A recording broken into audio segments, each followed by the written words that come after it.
And joining us now to talk more about the fentanyl epidemic and other border issues is former DHS senior official and attorney Morgan Bailey. Morgan, thanks so much for making the time tonight.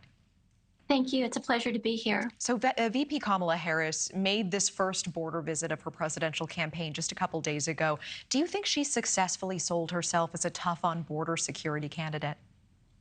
I think it's something that's ongoing for her. You know, she's trying to definitely put out that message that the border security is an important issue for her, and also to provide more details about what exactly her platform is. Yeah. What grade would you give that visit?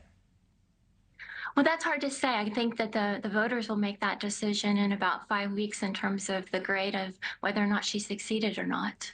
Both VP Harris and former President Donald Trump are presenting themselves as the best candidate to solve the border crisis. From your standpoint, what are the tangible differences between the two candidates as far as their approaches to securing the border?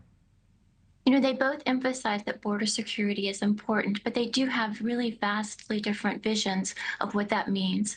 So with Kamala Harris, you know, she's focusing on criminal networks and drug smuggling, human trafficking, and those types of issues. Whereas for Donald Trump, it's more about securing the border.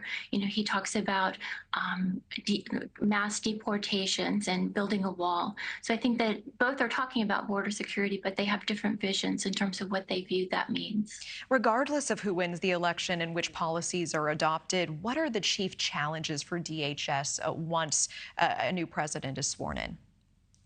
You know, that's a great point. DHS will be affected by either party in terms of having significant challenges, largely because in a lot of ways, both candidates have these visions, but they don't have the backing of Congress to provide the funds and the platform to roll out these visions for them. So DHS will be struggling to implement the visions that each of these candidates have without additional funding and without the resources to implement these. You make a good point. And I do want to get your take on one more thing, because we just heard a report that ICE released 435,000 undocumented migrants who have criminal convictions. The head of ICE is blaming sanctuary cities for not cooperating with the agency better. Can you explain how this happens and how alarmed should Americans be?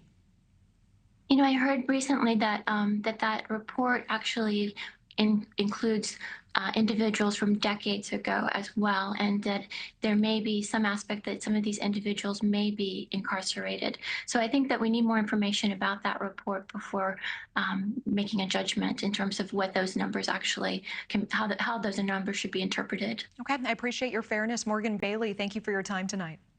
Thanks for watching. Go to joinnn.com to find NewsNation on your screen. And don't forget to click the red subscribe button below to get more of NewsNation's fact-driven, unbiased coverage.